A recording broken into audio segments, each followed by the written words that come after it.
Good evening, everybody, and thank you for watching VATV. My name is Abby Wynn Burke, and I have the honor of hosting Martin Keogh. How are you today? Fine, thank you. How are you? Good. Great. Martin is running for the Register of Probate for Suffolk County, and the primaries this year is going to be on September 9th. So let's start off by asking you, why are you running? Okay, well, first of all, I am the only attorney in the race that actually practices family and probate law.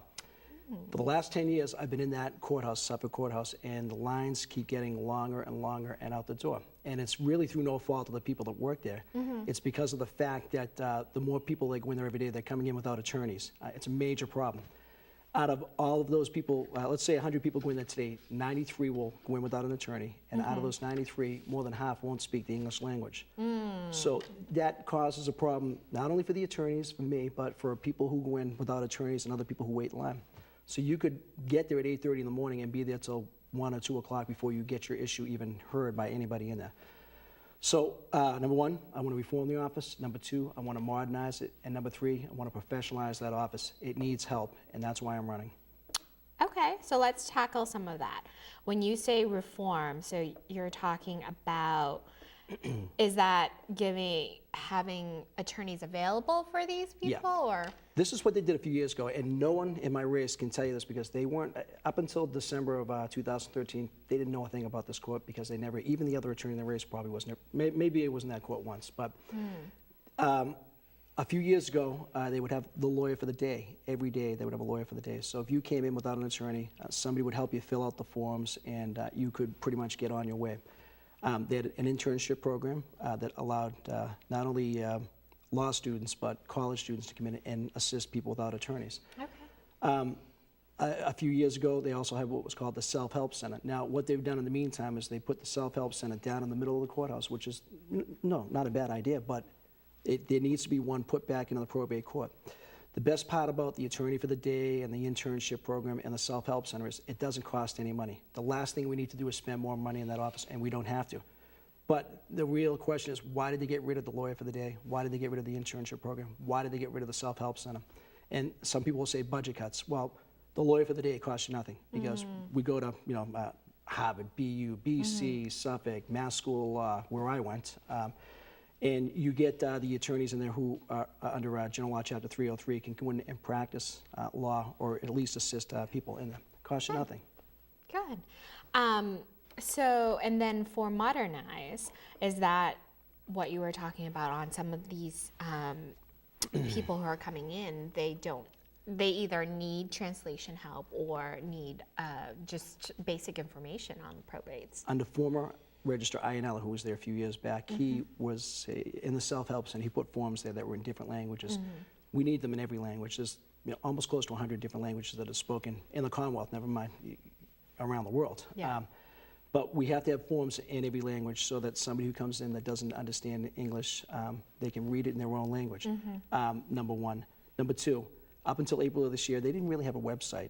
Now they have a website there where you can download the forms. I'd like to have them in every language for someone who comes in, someone who needs information, they'll be able to read it online. But as far as the modernization goes, the website was a step in the right direction. What we need to do is we have to make that website interactive so you can actually fill out the forms online, possibly even pay online and file online and keep track of your case online. Make it so that the only time you actually have to come into court is when you have to actually be in front of a judge instead of waiting in line and all day long. Yeah, efficiency. It's gonna, with technology these days, hopefully that it'll make our lives a little bit more efficient. Yeah, everyone else, the Registry of Motor Vehicles does it, eBay, I mean, everybody is, me and you, we use the internet every day. Yes. People like my mother, she's not very efficient or fluent in using the internet, but our generation is, and our generation are the people who are using that quote more than anybody right now. Okay, and then so professional, how are we going to change that? Well, the problems over the last couple of years, you can't blame any one person for all these problems because they were inherited. But if that person doesn't know how to handle those problems, if that person doesn't show up to work, if that person doesn't treat everybody in the office with the same respect, you get an atmosphere in the office where people start working against each other.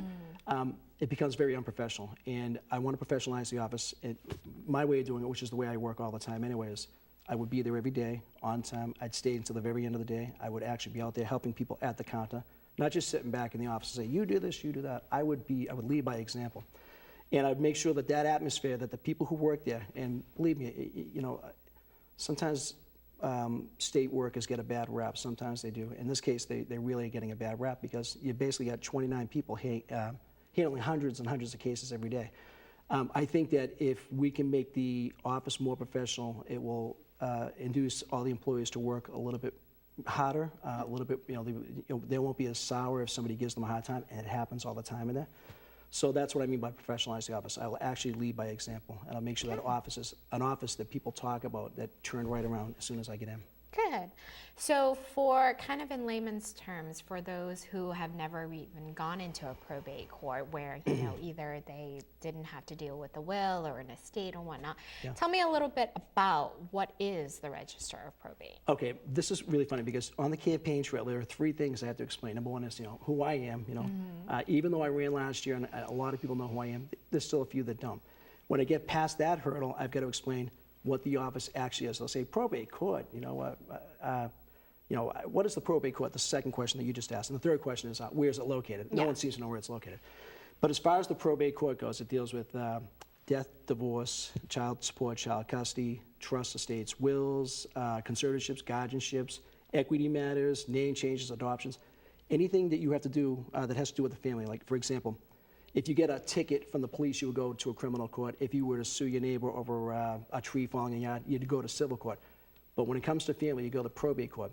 And I always say to people, you might not end up, they'll say, I'll never use the probate court. I say, well, maybe in life you won't use it, but at the end of your life, you probably will if you've got a probate, a will, or a trust. But the top 3 issues up there are divorces, deaths, and child support matters. Gotcha. So if I was a family that had to deal with the unfortunates of death and divorce and whatnot, why would I want to consider you to be helping me with it? Oh, as a probate, as the register. Okay, well, first of all, as an attorney, I've got the experience to do it. Secondly, as the register of probate, I've got the experience because I've been doing it for 10 years. And again, if I walked into that courthouse right now with you, I could tell you exactly everywhere you need to go. I could tell you what the names of the people behind the counter because I deal with them all the time. I know my way around that office. Now, the office is one part, and I'm getting tired of people saying it's an ministerial job. It's not. I've got administrative experience. I know what administrative experience is. That job, that office, has to deal with the public first and then with the courts second. If they can't deal with the courts, you got a disconnect, and that's what's going on right now, as a matter of fact. So if I go in there, I know my way around the building. I practice in probably every single courtroom in that building. Okay. Number 1. Number 2, I practice out of that office, and number 3, I know what the problems are because I've experienced them over the last 10 years. Good. So you said the third question, where is it located? The Edward Brook Courthouse. And if anybody remembers the Langone Funeral Home, it's right there where it used to be. It's down by the Boston Garden, actually. Okay. So you started talking about your experience as an attorney. Tell us a little bit about your previous jobs, your previous roles. I think you've got a little bit of history in the world of Boston politics a little bit. I'll tell you my legal experience. I've been an attorney for 15 years. Okay. I became an attorney to help kids that got into trouble. Like me, I got in trouble when I was a kid. That's how I became an attorney. And the majority of my clients were all inner city kids, black, white, Chinese, Irish, Italian, you name it. I've dealt with every kid, every young adult in the court system. For the last 10 years, I have been doing family and probate on a regular basis. Prior to that, I worked at the Boston City Council for almost 10 years for 2 different city councils. One as the chief of staff for the office there, which was always trying every single day because no matter how much you did one day, there was always a whole new batch of things you had to do the next day, constituent services. I'd say that my administrative experience definitely came from working in politics, definitely came from working in City Hall, but running my own practice for the last 15 years is another whole different circumstances of administrative experience. Okay, so let's bring it back to so where did you grow up? Where did you go to school? Well, I was born right down the street in the Mission Hill Projects. Okay. I love telling that story. I'm from the projects. I'm a kid. I came from the ground up. I grew up in Hyde Park, which is next to Dorchester, one of the most diverse parts of the city of Boston anywhere, and getting even more diverse. I met my wife, who's from Dorchester. I used to hang in Dorchester a lot. And I met my wife. We got married, and we bought a house in West Roxbury last year.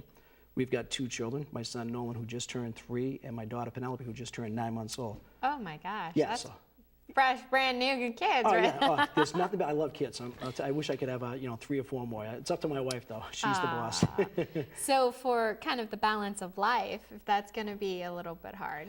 Yeah, well, my wife is an excellent mother. She's a great cook, but she handles the kids very well. And lucky for me, I think she gets a little envious sometimes, but I come home and like, Daddy! And I get to play with them when she's been working hard all day to reading to them and having to clean their room, etc. Well, I shouldn't say Penelope can't clean her room yet. She's only 9 months old, but she better. So, but just talking about balance of life, you said that you went to New England School of Law. No, Massachusetts School of Law in Andover. Okay. Again, another law school, very diverse. Oh, okay. But that was student at night population. as well, or? I did nights, I did days, I did everything I could. Now, when I worked at City Hall, I started going at nights. I'd work at City Hall till 6:30 at night, go up to Mass School of Law, take classes from 7 to 11. If you talk to my professors, they'll always say I was there all night. I took weekend classes when I could, and I took day classes when I was able to take a day class. So I just wanted to get the law school right out of the way. It was part of the reason why I got into politics in the first place was to help people. But I know that in the legal profession, you can help people that are really, somebody who calls you about a street light, you can get that fixed. But somebody who calls you about getting arrested, that's a very, very serious personal issue. So. Yeah. Okay. So we're talking about Suffolk County. So that is just a wide array of areas and diversity. So tell me how you are planning to serve each constituency in Hyde Park versus West Roxbury. Okay, well, Suffolk County is all of Boston, all of Chelsea, all of Revere, and all of Winthrop. I spend a lot of time in West Roxbury because that's where I live, and usually my day obviously starts in West Roxbury. For example, I was in Charlestown yesterday talking to senior citizens. It's funny because I'll go to talk about running for office, but then I get into talking about wills, trusts, and estates, and it's amazing how many people don't have a will. East Boston, you can't just serve any one area. You don't know where someone's going to come from. And again, in the probate court, people are from everywhere, Dorchester, Hyde Park, everywhere. So it's hard to say. It'd be different if we had an at-large system where we had district registers of probate at-large. I'm an at-large register of probate, I suppose. I would help everybody the same way that I help them, and I run into the same problems no matter where I go. And again, it's usually death, divorce, or child support. Any thoughts about the I think 24 families that are dealing with the tornado from Revere? Thankfully, nobody got killed. Yeah. That's the first thing I thought. I sent out a tweet saying, God bless the families and the emergency personnel of Revere. I said to the girl something in the campaign, call Mayor Dan Rizzo and ask him if he needs me to help me do anything. I have a pretty good rapport with the people in Revere anyway. Good. So we were talking about, so you're Irish American. Yes. And so just the diverse community. So definitely translations, different forms and whatnot. But also, I think culture and customs is a little bit that you might have to deal with. So tell me any thoughts about helping with that. That's a great question too. And I'd say, well, first of all, diversity starts with me, so I'm trying to learn Spanish right now, okay? Number one. But I've got a girl that's working for me. She speaks Spanish, Italian, and Portuguese. I have another girl that speaks Mandarin, Chinese, and Cantonese, and Vietnamese. And then, of course, you get me that speaks, bad English. But and there are people in the office who do speak different languages already too. But I want to try to build, if I'm allowed to hire people, I want to build people around me that speak different languages. So when people do come in, they'll be able to assist with that language. If not, I've talked to a couple of different area language schools where we could set up some sort of an interactive, closed circuit program with them. So if somebody comes in and we don't understand what they're saying, then we can converse with someone via the internet. Oh, good. So how many employees work for that, for the Register of Probate? It started with 90 a few years ago. Okay. It got cut down to 55, and now it's down to about 32 or less. Oh my gosh. Well, there's been people who retire, people who quit for one reason or another, and the courts aren't filling in those vacancies. And I don't think it's fair to let's just say there's 30 people there. I don't think it's fair to say those 30 people can handle all the caseload, but the reality is we make the changes that I hope we make. Those 30 people will be able to handle the caseload and even greater, because I'm hoping that most of these people like our generation today will do a lot of their work online, so when they get to the court, really, there will be no waiting, they'll be right in and right out. And hopefully you don't have to go to the probate court, but if you do, Norfolk Probate Court, Pat McTurnan, it's great. When I practice there, I'm right in, I'm right out. I go to Middlesex, a little bit of a wait, but still pretty good. That Plymouth County, another great probate court. You get to Suffolk Court, if this is the office, this line is all the way out the door around the corner. It's crazy. Well, I can imagine just traffic, parking, getting in. Getting there is the easy part. It's like going to the gym. Getting there is the hard part. Well, getting to the probate court is the easy part. The hard part is actually once you're in there. It's just, there's too much volume for the people behind it to handle.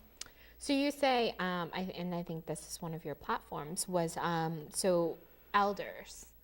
How, either they're just starting their wills or they're fixing their wills or, they're trying to get their family updated on whatnot. And some of them might not be able to be easily transportation-wise. So how can we get them? Few things, and I love you when you ask me a question, I know the answer to. But I ran for the city council last year, but I did go around, before I ran for office, I'd speak to elderly groups about wills, trusts, and estates, because that is a priority. They're past the divorce stage, they're past child custody. Now it comes to their life estate planning. So I would go to different groups like the Hyde Parkers or the West Roxbury Seniors, et cetera, and explain to them about wills, trusts, and estates. With that idea, and again, I have to credit our former Registrar Iannella, he used to bring the probate court to the neighborhood, which is something I would do at least once a month to different areas of the neighborhood to address everyone's concerns, not just the elderly, but everybody. That's number one. Number two, this is a great forum to, I wish you could take phone calls right now. I'd love to set up a show where I could set up a forum where people could call in with their questions and we could help them here. And the third thing is I do write a weekly column in the Boston City paper where if you were to ask me a question when I leave here, I would answer it through the column because usually the questions that people ask me are the same questions I'm hearing all the time. Okay. So you say that column, but actually, why don't you tell our audience if they had questions, how to contact you? Well, first of all, the martinjkeogh.com for people who have the internet, number one. Okay. Number two, my number is 781-344-9700. You can call me anytime with a question. Just don't call after 1 in the morning.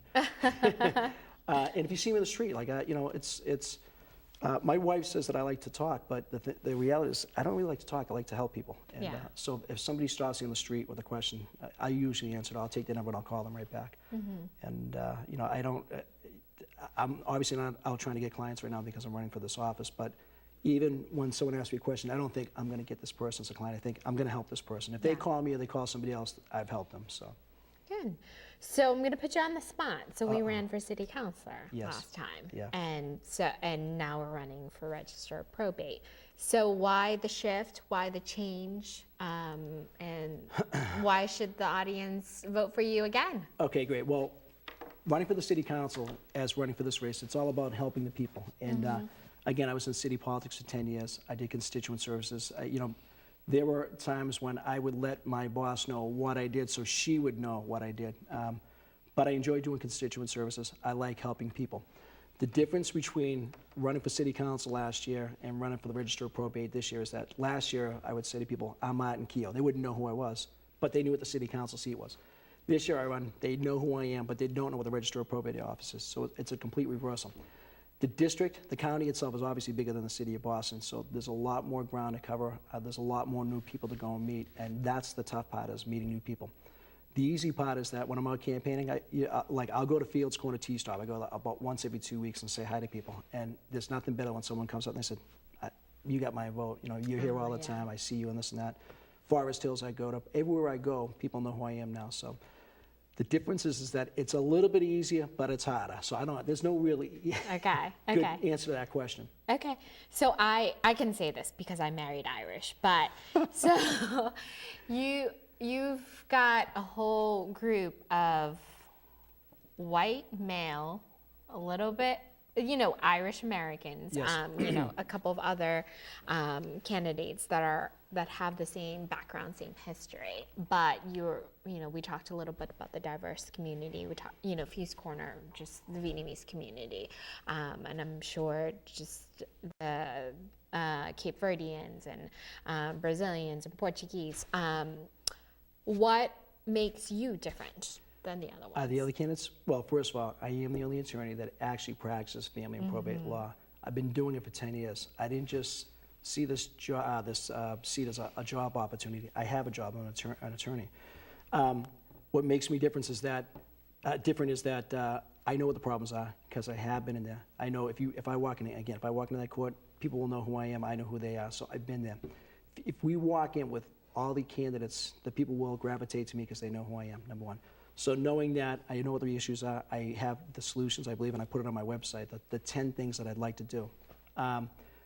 That's what makes me different. I've got the experience. I've been there. I have the solutions. I will be a better candidate. I'm more qualified than any other candidate in the race. The other thing, too, is I'll say, if people say, well, why should I vote for you over this person? I'll say, why don't you ask that person 2 years ago if they even thought about running for this seat? And they'll probably tell you they didn't even know about it. You know, so that's what makes me different. So can you let us know some other names and either organizations that are supporting you in this? My mother is. My mother, my wife, my number one supporters. Okay. I got endorsed by State Representative Edward Coppinger, my local area representative, which is great. I got endorsed by Local 2222, the telephone workers. I got endorsed by Local 2321, the Communication Workers Association. I did send out letters to the other unions that supported me last year. I would love to have their support, but the Warren-Tolman race, the people that are running for governor, Steve Grossen, they're all concentrating, and I've gotten that from plenty of them. Listen, we're concentrating. Even if we did endorse you, even if we did try to help you, our main focus is on the governor's race. Love to get the union support, but I think that the support I have, especially with the people who helped me last year, I've got a very good grassroots organization that continues from last year. So endorsements are great, but this race isn't about endorsements. This race is about experience, knowledge, and solutions. Okay, so let's I'll give you the 2 minutes for your message to our voters. Okay. Yeah. So, all right. Well, my name is Martin Keogh. I'm an attorney. I'm the only attorney who actually practices family and probate law. I've been practicing it for the last 10 years. I practice out of this court. I know what the problems are. I have the solutions to make those problems. I want to get into that office immediately to reform it, modernize it, and professionalize it. But I can't do it without your vote. I'd love for you to vote for me because I am the most qualified person in this race. I'm a lifelong Boston resident, and if you ever have a question about a probate matter or even any legal matter, you can call me. My number's in the book, but it's 781-344-9700. Awesome. So we were talking, so the primaries is on September 9th, Yes. and if you don't mind me telling the group that it is also his birthday. Yeah. What a strange coincidence. I think it's a lucky thing. And like I said, my wife will say every year, what do you want for your birthday? And I say, we'll just go out to dinner. I don't want anything. So this year, I know what I want for my birthday. I just wanted to vote. She'd vote for me anyway, but I just say, if you vote for me, that would be the best present in the world. Yeah. So I say that to a lot of people. You don't have to get me a present, but if you give me a vote, that'll suffice. Well, I can imagine for the summer, the next 4 weeks, it's going to be hard. So any major events, plans that you have to get the voters? I've got a bunch of little fundraisers I'm doing, but that's mainly, I'm not asking the voters to give me money, I'm just asking for votes. But I've been doing standouts, I've been door knocking, I've been sending mail out, we're doing phone calls, I've been visiting elderly complexes. It's really literally a repeat of what I did last year. I'm going to the exact same places I went to last year again, and that's what makes this campaign a little bit easier, is that I already did this last year. But it's mainly just getting out there, supermarkets. And I say to my wife, she won't send me to get a gallon of milk anymore, because if I go to get a gallon of milk, I'm there for an hour talking to people. Why aren't you home? Hey, I'm on my way home right now, honey. Well, I wish you the best of luck on you. September 9th, and thank you so much for coming to our show. And yeah, thank you. It was great. It was great to learn more about you. Yeah. So, thank you once again. We thank you for watching VATV. Any questions, comments, or contributions, please email us at vatv@va.org, or please call us at 617-822-3717. We hope you have a wonderful week and have a good night. Thank you.